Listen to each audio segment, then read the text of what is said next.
Alors, quatrième vidéo sur Format. Maintenant, on va vraiment venir commencer à travailler le projet. Moi, ce que je vais faire pour commencer, c'est que je vais venir potentiellement travailler dans les faits un terrain de base. Ça va être celui-là qui va être ici. Fait que je vais venir me travailler un terrain. Le terrain, ça pourrait être la grande section du terrain. Ça pourrait être une petite portion. Dans notre cas, nous, ben, potentiellement, vous allez travailler sur une petite portion qu'on va venir réintégrer par la suite dans dans une grosse maquette. Alors, je pourrais venir faire un site limit ici, puis venir définir que mon site. Fait qu'on va, on vient simplement cliquer bouton de gauche en ligne pour venir positionner les différents éléments. Alors, on va venir créer potentiellement un grand. Remarquez comment il me donne les dimensions. Vous pourriez rentrer les mesures en pieds, en pouces, en mètres, en kilomètres. Il va être capable de comprendre ce qui se passe avec ça. Alors, je pourrais, pour fermer ma zone, il faut vraiment que je revienne fermer, j'aurais pu faire Enter aussi. Et voici ma zone est faite ici. Ma zone de terrain, ma limite de terrain. Remarquez comment que la proposition 1 vient de se positionner. Fait que ici, je pourrais potentiellement peut-être l'appeler dessin de base ou autre, où est-ce que je vais retrouver tous mes différents éléments. Remarquez comment il y a une nouvelle couche Site Limit qui est apparue. Et je pourrais venir peut-être dans ce terrain-là, venir définir une zone qui mesurait. Je vais venir, vous voyez, là, j'ai tiré une ligne, je la place n'importe où, je fais 24. Ma ligne va être limitée sur mon 24 maintenant, fait que je donne la direction de cet élément-là. Je m'en vais, vous voyez, il y a un 90 degrés qui apparaît, je vais avoir un autre 24, dans ce cas-ci, 90 degrés là, et potentiellement un autre 24 comme c'est ici, si j'ai un terrain 24 par 24, et je viens compléter ce terrain. Là, c'est une zone dans mon terrain. Fait que soit que je pourrais venir travailler sur la zone qui est là, peu importe dans les faits, ça ne changera pas grand-chose. Je pourrais venir, par exemple, sélectionner la zone, la bouger un petit peu. C'est pas évident ici. Vous allez voir, des fois, la sélection est un petit peu complexe. Vous voyez, je suis en train de bouger le terrain. C'est pas ce que je veux faire. Je vais prendre l'objet qui est ici, le bouger de là à peut-être venir le rentrer directement sur le terrain complètement. Je vais venir travailler sur la zone qui est ici. Là, bien entendu, je vais faire un bâtiment qui va ressembler un peu à ce qu'on a vu dans le PFT, dans le projet. Fait que là, j'ai un 24 par 24. Dans les faits, je pourrais peut-être venir travailler autre chose là-dessus. Je vais aller venir tasser pas tasser, mais enlever mon site limit ici en dessous pour être capable de plus facilement venir travailler. Vous voyez, j'ai fait un double clic. En double cliquant, ça me donne accès à mes différents éléments. Et là, je vais vouloir venir arrêter peut-être baisser ça de 2 mètres pour avoir un 24 par 22. Un peu comme j'ai oups, je me suis trompé, excusez-moi. Ici, on va venir dropper ça perpendiculaire de 2 mètres. Et voici mon bâtiment, pas mon bâtiment, mais ma zone est rendue maintenant à 24 par 22. Mais comme je dis, je pourrais peut-être, tant qu'à faire, on va venir travailler sur un vrai terrain. Là, fait que je vais enlever ça, je vais enlever la zone et je vais aller me faire un terrain ici. Là, qui sera un premier terrain qui va venir mesurer, dans ce cas-ci, dans cette mesure-là, 22 par 24. Et là, j'ai fini mon terrain. Fait que là, j'ai vraiment un vrai terrain qui ressemble grandement en été dans les faits au premier terrain qui est ici, qui est un terrain de 22 par 24. Je suis capable de venir travailler potentiellement quelque chose qui ressemble à ça ici. Alors, basé là-dessus, c'est vraiment mon terrain. Je pourrais venir mettre les rues au pourtour s'il y en avait ou autre, avec l'utilisation de road ici, ou autre. Je peux vraiment faire ce qui m'intéresse. Bâtiment, fait que dimension contrainte. L'autre chose que je peux faire, c'est que j'ai quelque chose ici dans, encore une fois, Site and Limits. Je vais avoir quelque chose qui s'appelle contrainte. Contrainte, qu'est-ce que c'est? Ben, vous voyez, je peux venir arrêter, cliquer les différentes zones. Et ça me permet de venir faire une contrainte en plan, mais en hauteur aussi. Si je connaissais les hauteurs maximum et autres de mon projet, je pourrais venir travailler avec ces différentes hauteurs-là, venir délimiter les différents éléments de mon règlement de zonage et être capable de positionner mon bâtiment dans une limite maximum, je serais capable de voir. Fait que dans ce cas-ci, ce que je vais faire un petit calcul mathématique. On se dit en réalité qu'on a un rez-de-chaussée à 5 mètres plus 6 autres étages à 3 mètres. Fait que 6 fois 3, 18. 18 plus le 5 du rez-de-chaussée. Fait que mon maximum d'auteur serait de 23 mètres. Fait que je vais aller mettre mon 23 mètres maximum d'auteur ici. Fait que 23 mètres. Et voici. Fait que je vais avoir une zone. Remarquez comment j'ai une zone de contrainte que je peux faire apparaître et disparaître, dans laquelle mon bâtiment va venir se dessiner. Ensuite, premier bâtiment, fait que je vais venir ici dans les bâtiments, je ferais travailler des bâtiments en ligne, fait que c'est vraiment une série de bâtiments. Dans notre cas, nous, j'irai pas là, il y a plusieurs autres vidéos sur le web, je vous en ai déjà mis même aussi dans le OneNote. Mais nous, ce qu'on veut faire, qui va vous expliquer comment travailler les line building et autres, moi, c'est vraiment celui qu'on veut qu'on regarde, c'est vraiment le basic building là, qui va me permettre de faire un bâtiment bien précis. Fait que c'est vraiment celui-là qu'on va regarder ensemble. Dans mon cas à moi, ben, je vais aller enlever ma contrainte quand même. Je ne veux pas nécessairement avoir ma contrainte tout de suite. Et je veux vraiment faire un bâtiment. Encore une fois, je clique. Je clique. Là, on voit le bâtiment commence à apparaître, qui prend la surface au complet. Et là, je tire les différentes hauteurs. J'ai aucune idée. On tire des étages. Et ensuite de ça, je vais venir définir mes différentes informations sur le bâtiment. Remarquons que le bâtiment est sélectionné. Je vais aller définir que je vais avoir un total de 7 étages. Un bâtiment de 22 mètres par un bâtiment de 24 mètres de distance. Tout est beau, tout est parfait. Par contre, quand je regarde ça ici, je vois que tous les étages semblent être pareils. Je veux avoir dans les faits potentiellement une hauteur de 3 mètres sur chacune des étages, sauf le rez-de-chaussée. Alors, je vais venir sélectionner le rez-de-chaussée comme je viens juste de faire. Et je vais venir dire que le rez-de-chaussée, lui, maintenant, mesure 5 mètres.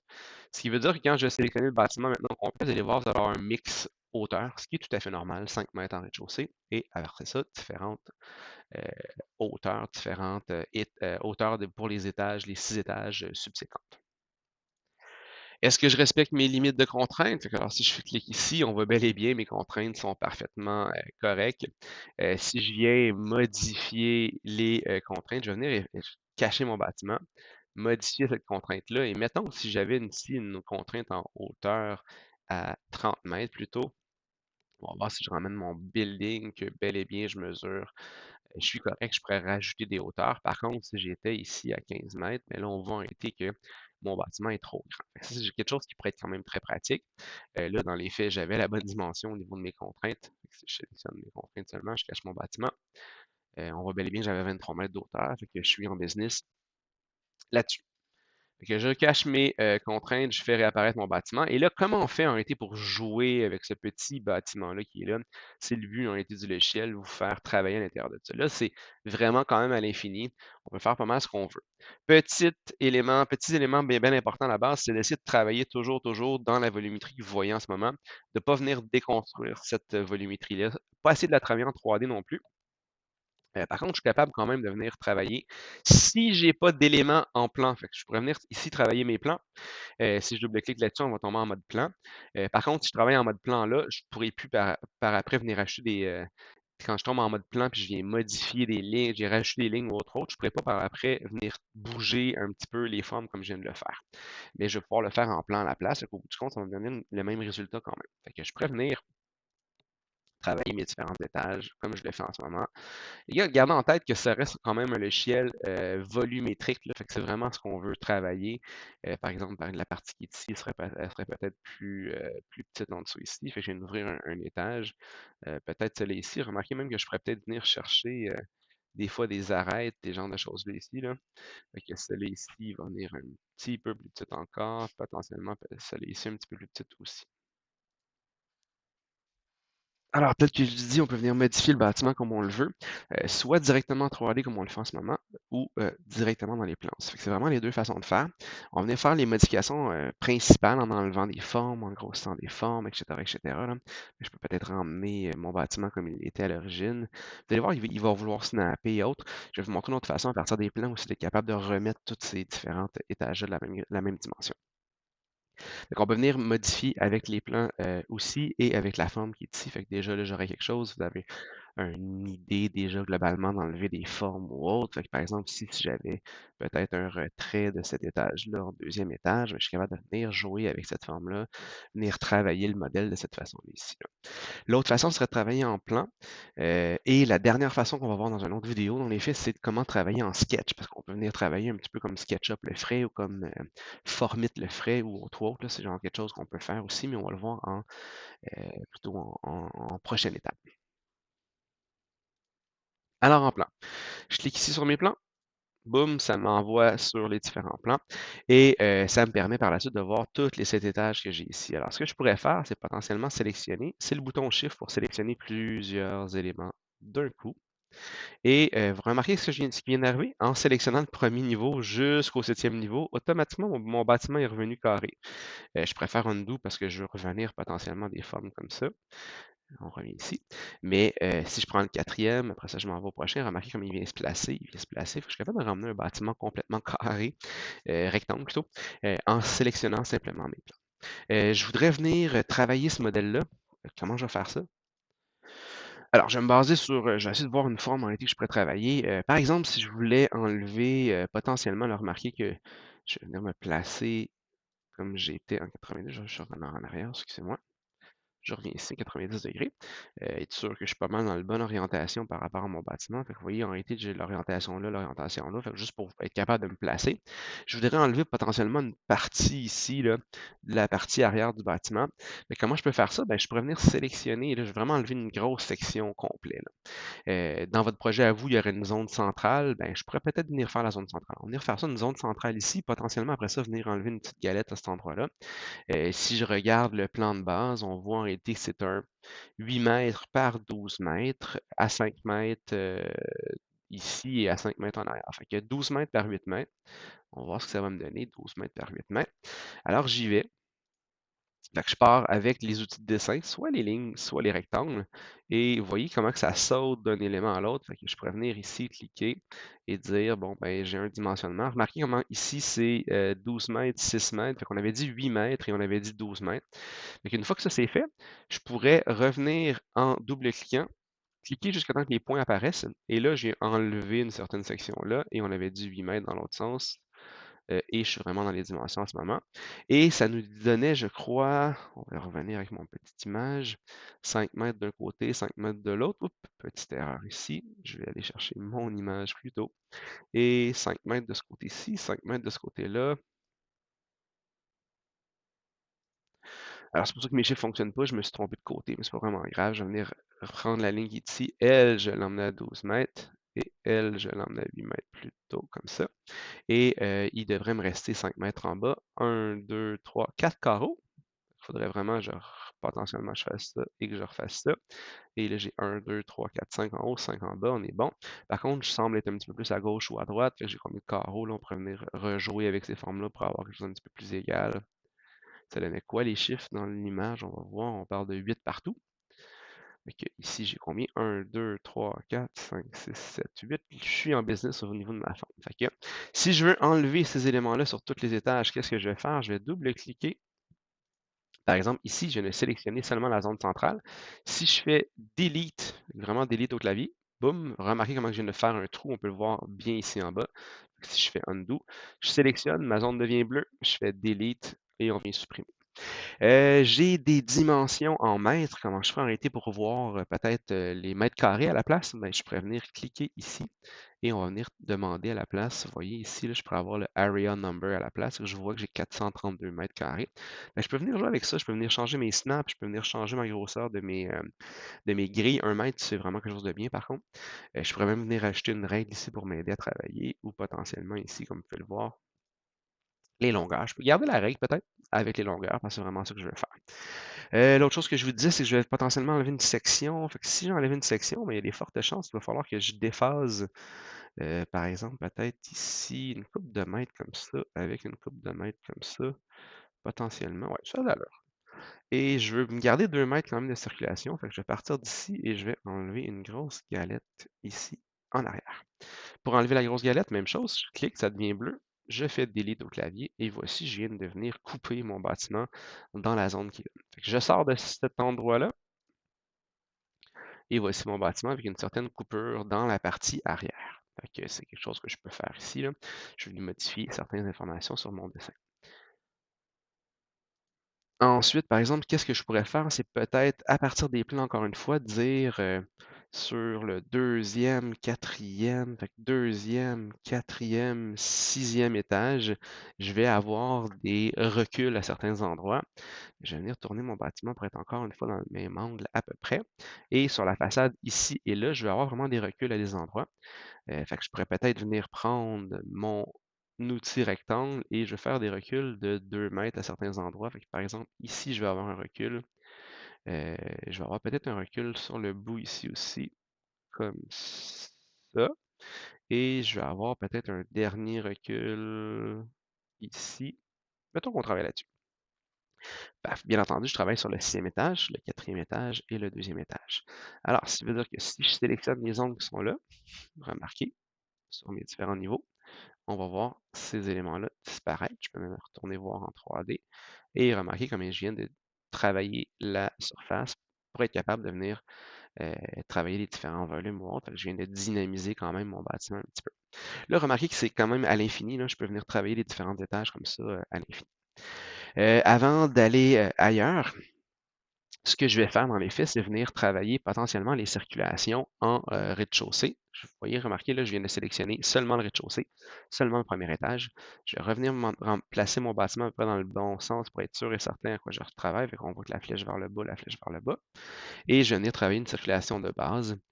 Alors, qu'est-ce que je pourrais bien faire? Avec des lignes cette fois-ci, je vais venir compléter mes lignes à 2 mètres. Je vais avoir une circulation qui va faire le tour du... Non, je ne travaillerai pas dans les faits pas le rez-de-chaussée.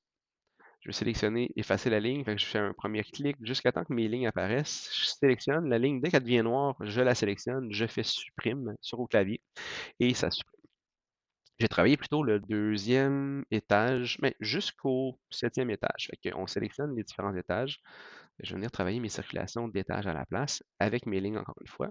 Et je vais venir faire une circulation. Là, on peut voir ici que j'ai une certaine problématique. Ici, j'ai une circulation qui fait le pourtour de mon étage, comme ça. J'ai vraiment une zone de circulation, genre des fenêtres de ce côté-là. Comme on peut voir ici, ça fonctionne probablement pas. Alors, ce que je vais faire, c'est que je vais venir rajouter le rez-de-chaussée à ça et je vais prendre la ligne qui est ici, là, je baisser d'un mètre, baisser celle-là d'un mètre pour avoir au moins un minimum de 2 mètres ici à cet endroit-là. Pour le reste, ça fonctionne quand même assez bien. Fait que je viens de faire des zones de circulation un petit peu partout. Je pourrais potentiellement peut-être remarquer comment ça apparu au premier étage aussi parce que je l'ai résélectionné par la suite. Fait que là, je vais l'enlever cette fois-ci et venir mettre des escaliers d'issue dans cette zone-là. Là. Peut-être que j'avais un escalier d'issue de 2 mètres par 6 mètres ou 3 mètres par 6 mètres à cet endroit-là ici. Et peut-être un autre. Vous voyez, en réalité, au niveau de mes logements, pour la zone qui est là, le fait d'avoir enlevé la grande partie arrière, ça me limite énormément. Et peut-être ici, dans les faits, là, je vais même mettre une zone de 3 mètres par 2 mètres ici. Mettons ça ici. Et là, je vais venir quand même venir modifier ma ligne ici en faisant des clics. Je bouge la ligne qui est là. Une fois que ça c'est fait, je pourrais peut-être venir chercher des mètres carrés pour voir ce que ça donne. Donc, on voit que j'ai 163 mètres carrés là. J'ai quand même beaucoup de perte d'espace. Potentiellement, ma zone centrale est trop grande pour le bâtiment dans lequel je travaille en ce moment. Je reviens en arrière, voir ce que ça donne. Oups, ici, parfait. Et j'ai un bâtiment maintenant qui a été retravaillé. On voit les différents. Hop, j'ai appliqué malheureusement les retraits à chacune des étages. Je m'en suis pas rendu compte, là, mais c'est pas grave. En réalité, je pourrais revenir travailler ça ici. Tantôt, c'était l'étage 2. Fait que dans les faits, je vais prendre les autres étages, là, celle-là ici, celle-là là, celle-là là, celle-là ici. Et je vais venir simplement rajouter pour ces étages-là les bouts. Je viens juste simplement rajouter des lignes, là, parce que je les ai perdus. Ça. Qu'est-ce qu'il me restait à faire? Ben, potentiellement supprimer les lignes. La ligne devient noire, je la supprime. La ligne devient noire, je supprime. Même chose ici, même chose là, même chose là. Remarquez qu'on voit les retraits dans les parties inférieures en ligne pâle. Je l'ai mis dans sélectionner celle-là. La voici. Bye bye. Si je reviens en arrière, ce que je vais avoir, ben, parfait, là, on est revenu avec mes différents éléments, là, comme je l'avais tantôt. Fait que voici un premier travail de volumétrie de ce bâtiment-là. J'aurais pu travailler autre chose, j'aurais pu aller en rez-de-chaussée, par exemple, dernier élément, là. Je vais aller sélectionner mes différents étages. Je vais venir travailler seulement le rez-de-chaussée.